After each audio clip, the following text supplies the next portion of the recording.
Good morning, or depending on when you're watching this, good afternoon, good evening, or good night. My name is Ross, and as always told how to voice radio. So today, I'm going to tell you about one of the new decks, which I believe could be quite good from the new trading card game expansion Steam Siege, and it's all based around Xerneas Break. Now, I like Xerneas Break. I think it's pretty good, and I'm going to do one of my videos here where I try and show you how this could be played.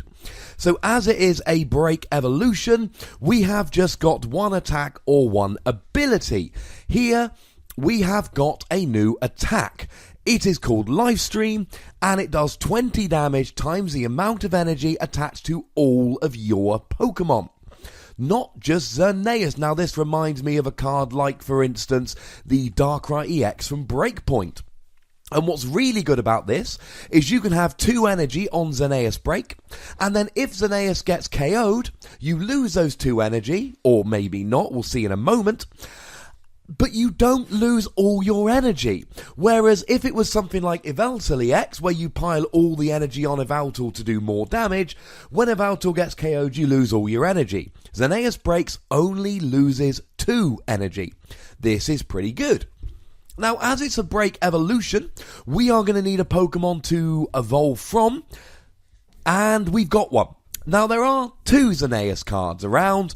One of them, the Rainbow Road Xerneas, that's not the one we're looking at. Maybe we'll have a quick look at him at the end, or her, let's not be sexist.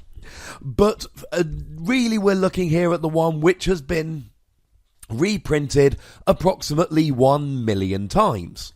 But was originally printed in the X and Y expansion, the Geomancy Xerneas. Now, firstly, we've got the attack Geomancy, and this is what your turn 1 should consist of most of the time. You attach a single fairy energy, and you get to use Geomancy.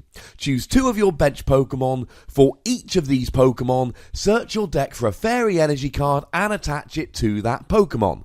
Shuffle your deck afterwards. This immediately gets energy on the field, and there's 2 good things about this. Firstly, you need 2 energy on Xerneas Break in order to use that Livestream attack, but secondly, you do more damage for every energy on the field. This helps to get your energy out a little bit faster.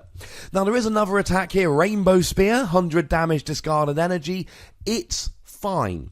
Now, one cool thing about this is, let's say you're face down with something like a Glaceon EX, which is going, ha ha ha, you can't attack me, you're an evolved Pokemon. Well, Xerneas is not an evolved Pokemon, Xerneas Break is, so you can use regular Xerneas and Rainbow Spear to attack in a pinch. It's not terrible, but this is not the attack you want to be using a lot. If you find yourself using this against anything other really than a Glaceon EX, which would otherwise be shutting down your deck, you've probably lost the game. So how do we go about getting energy onto Xerneas? Well, there are a few options. First of all, we've got Geomancy. That one shouldn't be terribly surprising. It's pretty darn good. Secondly, we have Max Elixir. You play it as an item card, you look at the top 6 cards of your deck, you attach one basic energy you find there to one of your benched basic Pokemon. Nice and easy. You can play up to 4 of these cards and it should give you 4 energy. Now, most people here play about 12 basic energy, and that gives you about a 75% chance you should hit 3 out of the 4. Here, because you're using Geomancy to take energy from the deck very, very quickly, and because you really want a lot of energy on the field, I don't think 14 would be a silly amount of energy here. You know I don't always give you lists in these videos, but 14 energy I think is a good starting point. Now, I would also recommend Puzzle of Time here. It's not a card which finds itself in every deck. You can improve your consistency by playing one of these and looking at and rearranging, if you wish, the top 3 cards of your deck. But we all know that 99% of the time when you use this, you leave your cards in the same order. Really here, you want to play 2 Puzzle of Time to get any 2 cards back from your discard pile. And yeah, you could get Xerneas Break, blah, blah, blah. What you really want to do here is go ahead and grab Max Elixir or EXP Share. Speaking of which, let's look at EXP Share. Now, this is a card which hasn't seen a lot of play for a little bit of a while, and there's a reason for this. This was a tool Well, it still is a tool, in fact, whereby if one of your Pokemon gets KO'd and you've got an EXP share on one of your bench Pokemon, you get to move a basic energy from the Pokemon that was KO'd to your bench Pokemon with EXP share. And of course, if you can get 2 Xerneas on the bench, each of which has an EXP share attached, then your active Xerneas break gets KO'd, but both your energy go to your bench and you don't lose any energy. And of course, getting rid of a non-EX, you don't even lose more than one prize. It's pretty gosh darn good. Now, this didn't see a huge amount of play because we had cards like Xerosic and Startling Megaphone, both of which got rid of tool cards very easily. And with EXP share, it always essentially works after your opponent's turn. And we don't want to end up in a situation where your opponent plays a Megaphone, knocks out the active, EXP share doesn't work. Well, both Xerosic and Startling Megaphone are about to be rotated after World this year. This makes EXP share much, much better. Now, let me be clear about this. These are the most efficient ways to get the energy out. Max Elixir, Geomancy, EXP share, and then Puzzle of Time to reuse your EXP share and Max Elixir. There are 2 others I'm going to tell you about quickly. I am not necessarily recommending them. One of them is Double Colorless Energy, which initially looks very, very tempting because it allows you, well, it's 1 energy card and 2 energy. So you attach this as your energy for the turn, you do 40 more damage. What could possibly go wrong? Well, there's several reasons I don't like this. First of all, we don't want double colorless energy because Livestream has an attack cost of 2 fairy. Double colorless doesn't work, we don't really want it. Okay? Number 1. Number 2. It doesn't get passed on with EXP share. And when you see that a fairy energy plus EXP share essentially counts as 2 over the course of its lifetime, then that makes it just as good as a DCE. Yes, it's 1 and then 1, but that's just as good as 2 and then 0 over the course of the game. Thirdly, you want to be playing lots of basic energy. Geomancy only works with basic energy. Max Elixir only works with basic energy. Double Colorless doesn't work with Max Elixir or Geomancy. It doesn't help pay the attack cost, and it doesn't work with EXP share. So although it initially looks very intriguing, and in my very, very, very, very first draft of the list, I stuck 4 in, as soon as I actually started thinking about this, I went, no, Ross, don't play double colorless energy. That would be stupid. And you don't want people to think you're stupid, do you, Ross? And I decided, no. No, I don't. The other one I'm not a huge fan of is the Togekiss with the ancient trait from Roaring Skies. Now, it's got the ability Serene Grace. You can play it from your hand to evolve one of your Pokemon, look at the top 8 cards of your deck, choose any basic energy cards you find, attach them to your Pokemon in any way that you like. So if you find 7 basic energy in the top 8, you can attach all 7 to any of your Pokemon. And this is any Pokemon, not just basic, so you could attach them to Xerneas Break as well as Xerneas. Hang on a second. This sounds like a supercharged Max Elixir. Why don't I want to play this? It's a stage 2. It's as simple as that. Now, Togekiss does have the Delta Revolution ancient trait, which means as soon as you get a Togetic on the field, you can then immediately evolve into a Togekiss.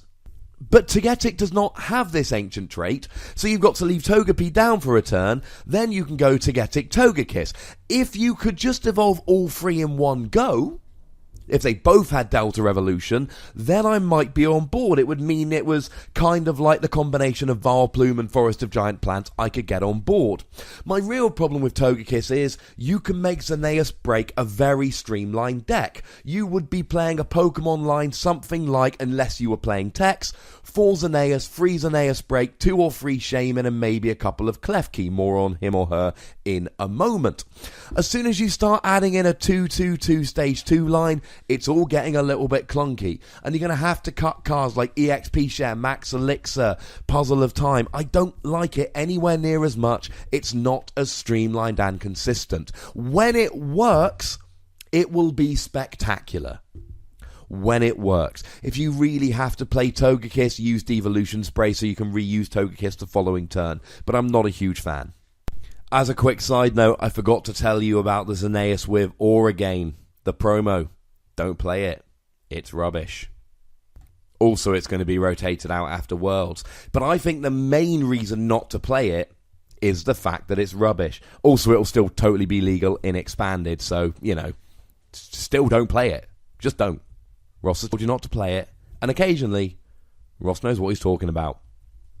Now let's just quickly run through a couple other cards you could play. Bit of a speed round, so to speak. You can play Wally, that supporter card that allows you to evolve a Xerneas into a Xerneas break straight away on turn 1. You don't want to play it generally. Maybe once you can reuse with VS Seeker, but generally you don't really want to for a couple of reasons. Firstly, you're probably not getting 2 basic fairy energy on turn 1. Secondly, how much energy are you really going to have turn 1? Turn 1, you want to use Geomancy. Maybe in the late game, you can use Wally as just an emergency way to get a Xerneas break. Not a huge fan at all. Now, you can play Klefki. Klefki also comes from the new set Steam Siege, and Klefki I do actually like quite a bit. Consider Klefki your insurance for Mega Decks. Now, before we get the rotation, then this Xerneas break deck is not going to particularly work, because it's going to be beaten by stuff like Night March, blah, blah, blah, blah, blah.